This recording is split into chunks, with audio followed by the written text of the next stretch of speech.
Welcome to another episode of Off-Plan Investments Unplugged 2, the segment of our podcast where we answer your questions about property investment.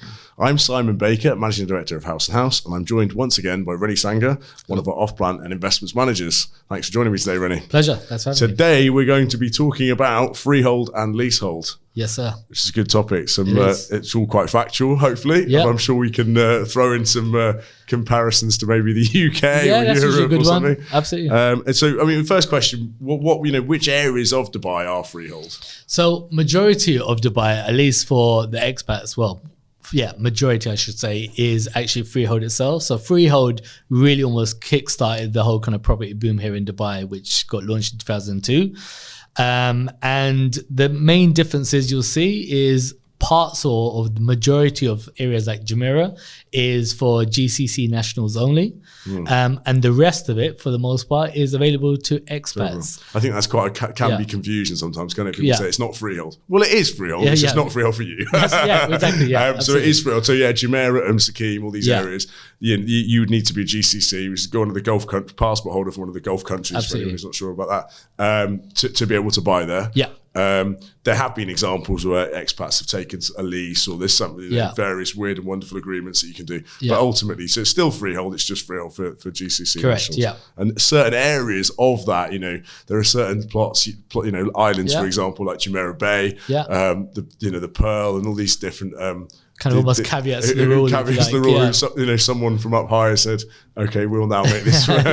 We will deem this to be freehold for anybody." Madinat Jumeirah living and areas like that, and the areas like that. I remember having a friend whose father did them.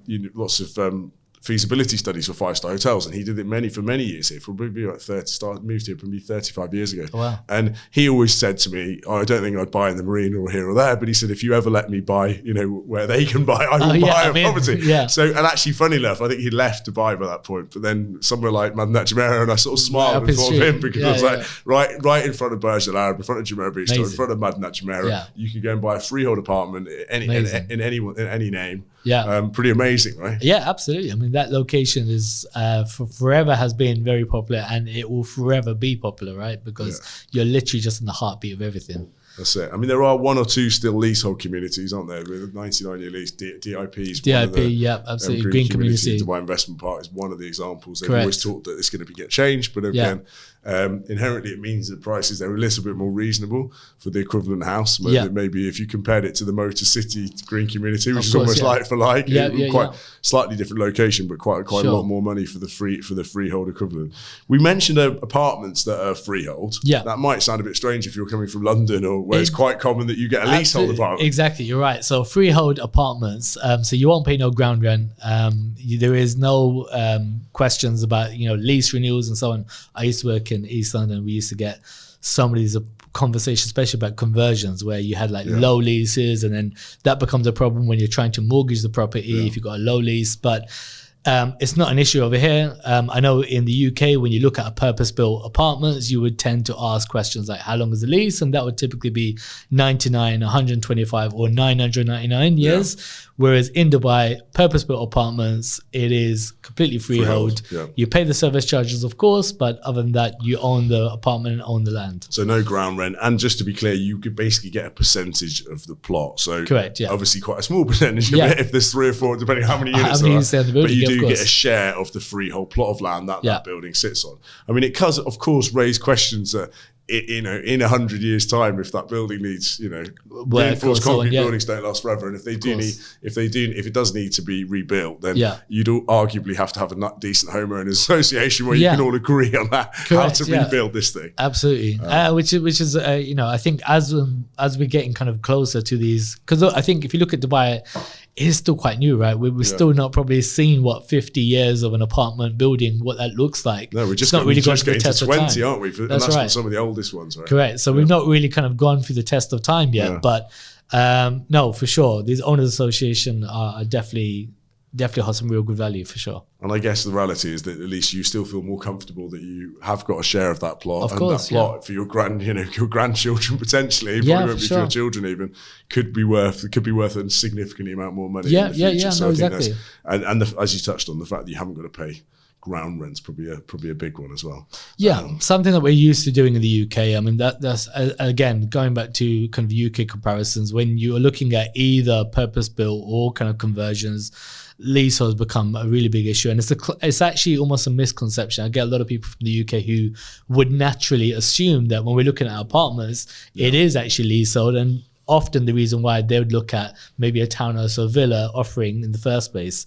So for the avoidance of doubt, it is freehold. And you get a share Need of the not plot. worry. Yes. And I think as well, it's good for anyone fairly new to looking at Dubai, or new to listening to some of our podcasts. It's the fact that Dubai is freehold for most areas. It's freehold for any nationality to buy. Correct. Yeah.